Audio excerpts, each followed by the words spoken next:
Welcome to Online Storytime with Mrs. Venable. Thanks so much for joining me today.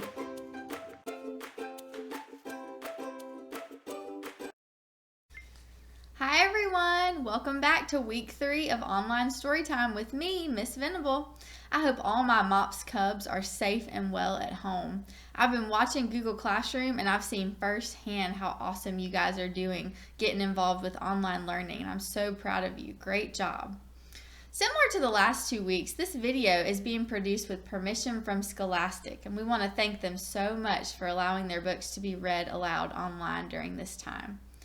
Also during this video, don't forget to listen for some before and after discussion questions about our book.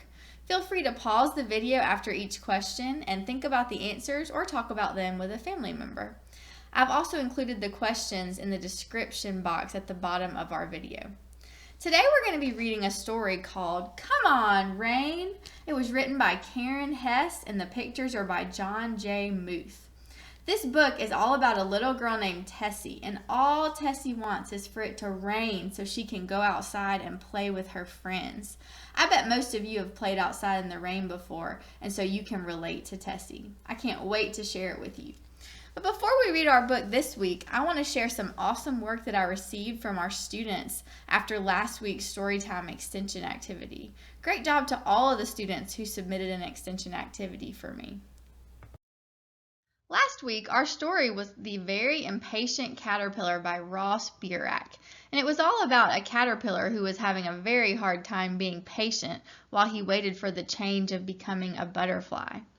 Your extension activity challenge was to imagine that you were a caterpillar waiting to become a butterfly and to write a journal entry explaining what it felt like to go through that change. I had some awesome submissions and I want to share 3 of them with you now. First, Aiden from 2nd grade wrote, I'm a caterpillar.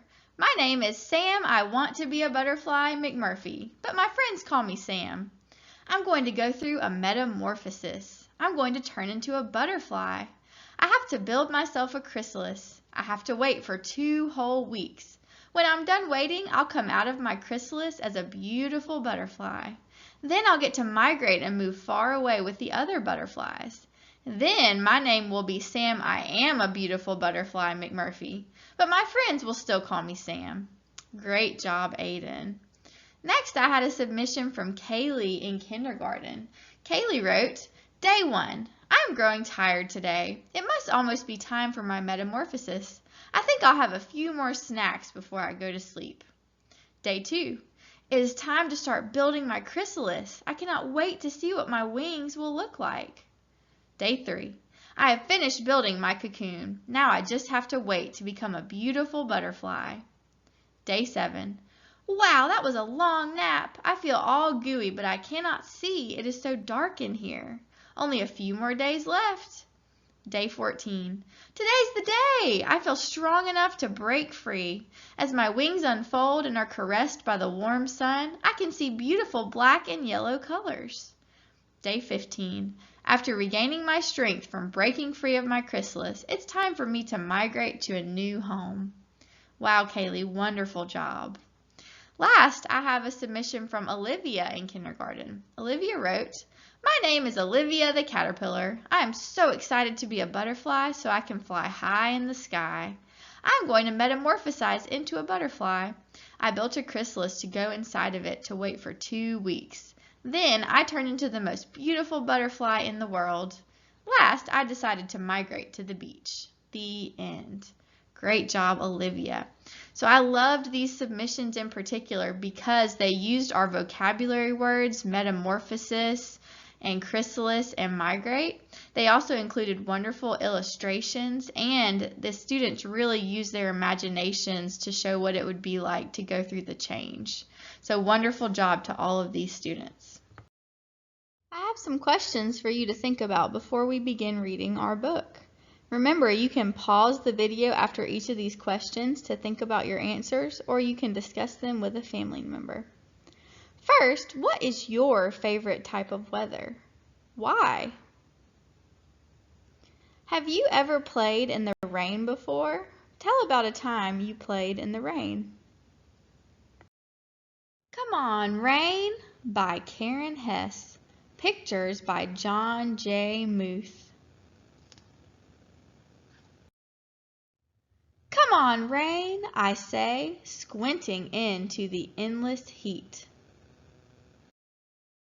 Mama lifts a listless vine and sighs.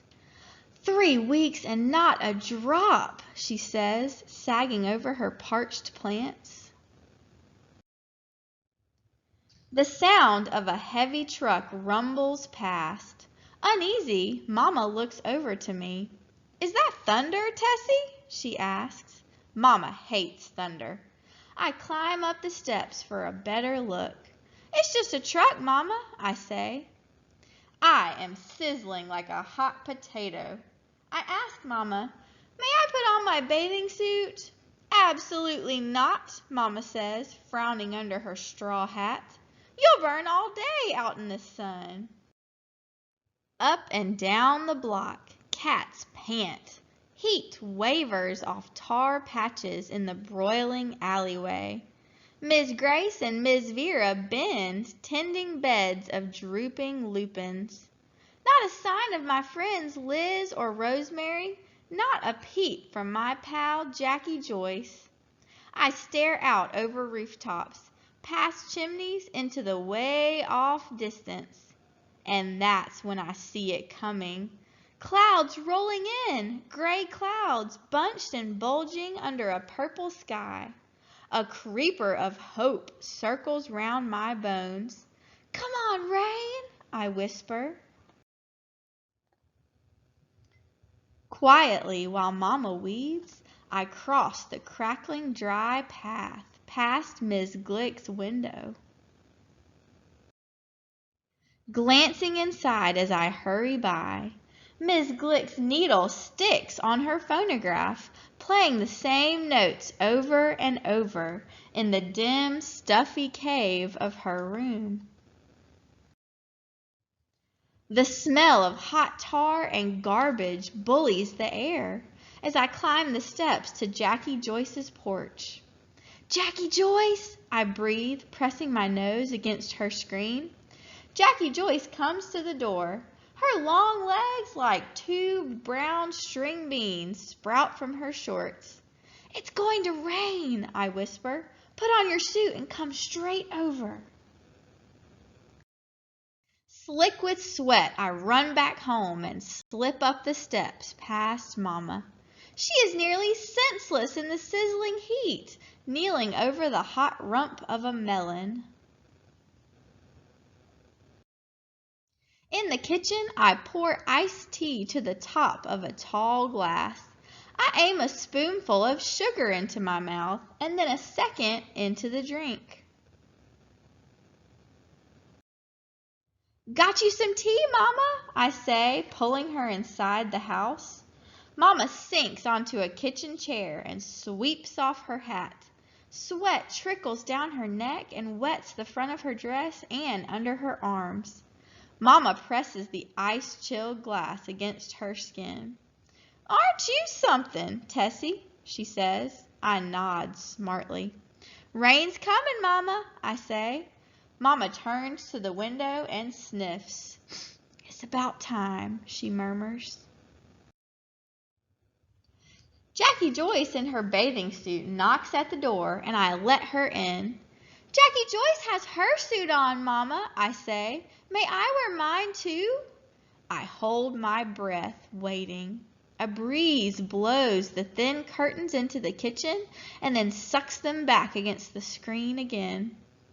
Is there thunder? Mama asks. No thunder, I say. Is there lightning? Mama asks. No lightning, Jackie Joyce says. You stay where I can find you, Mama says. We will, I say. Go on then, Mama says, lifting the glass to her lips to take a sip. Come on, rain, I cheer, peeling out of my clothes and into my suit, while Jackie Joyce runs to get Liz and Rosemary. We meet in the alleyway. All the insects have gone still. Trees sway under a swollen sky. The wind grows bolder and bolder. And just like that, rain comes. The first drops plop down big, making dust dance all around us.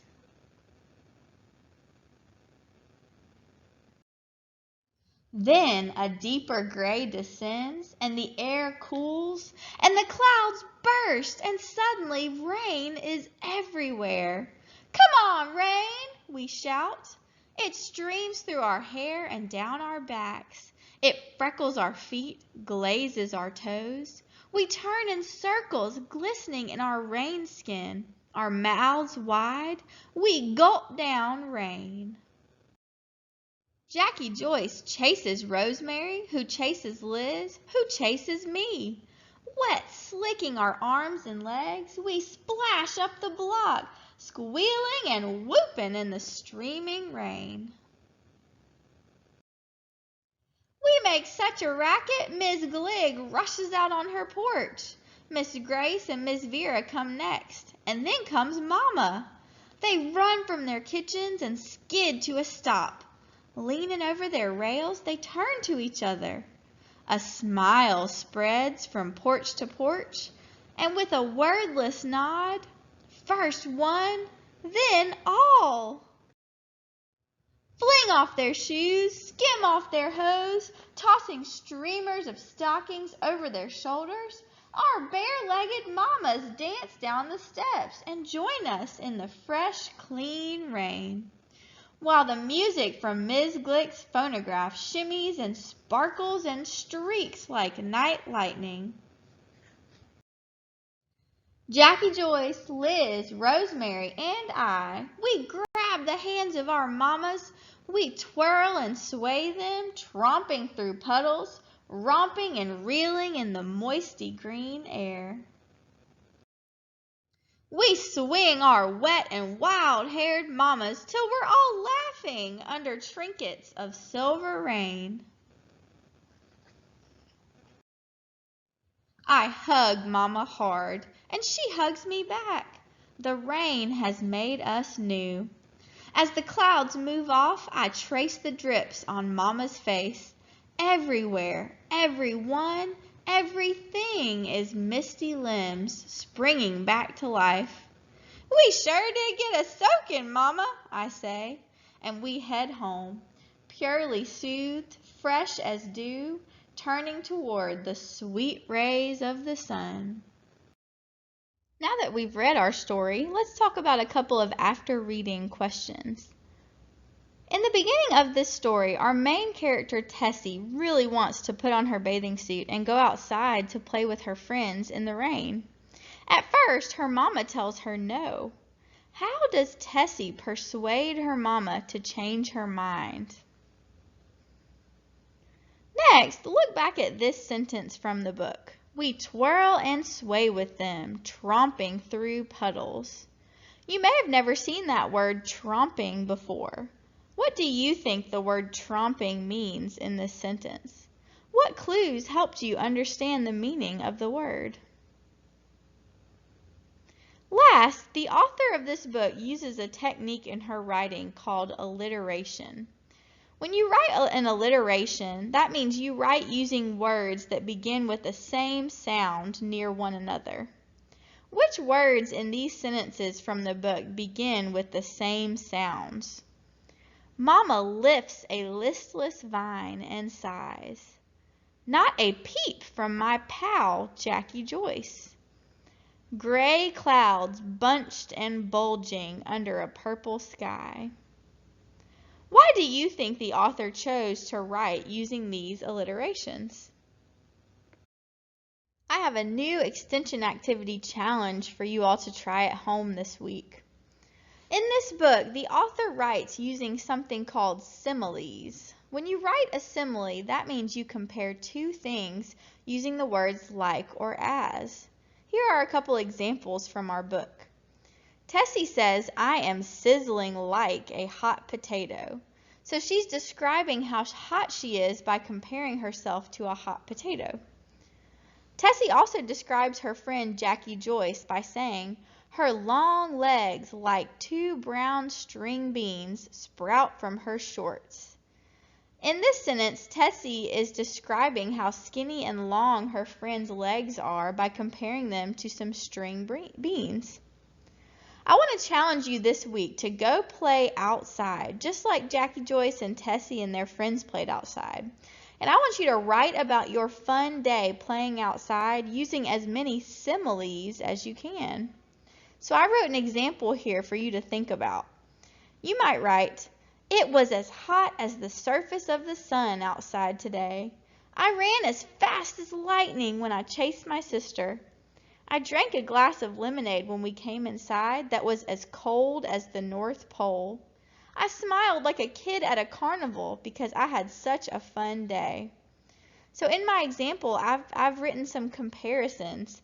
For example, I compared the weather to the surface of the sun to show how hot it was. I compared how fast I was running to lightning. I compared the cold glass of lemonade to the North Pole. And I compared smiling to a kid at a carnival. So think about these simile examples while you write your own. You can illustrate your writing, or you can ask your parents to take a picture of you while you're playing outside to share with me. Ask your parents to email your writing and any pictures to me at venableb@russellcsd.net, or you can post your work on Google Classroom, and I might just share it on next week's Storytime. Thank you so much for tuning in to Storytime and joining me today. Be sure to look for new Storytime videos every Wednesday on this YouTube channel, your teacher's Google Classroom, or on the Mount Olive Primary School Facebook page. Next week, we'll be reading Noodle Magic by Roseanne Greenfield Thong. Happy reading! Love, Miss Venable.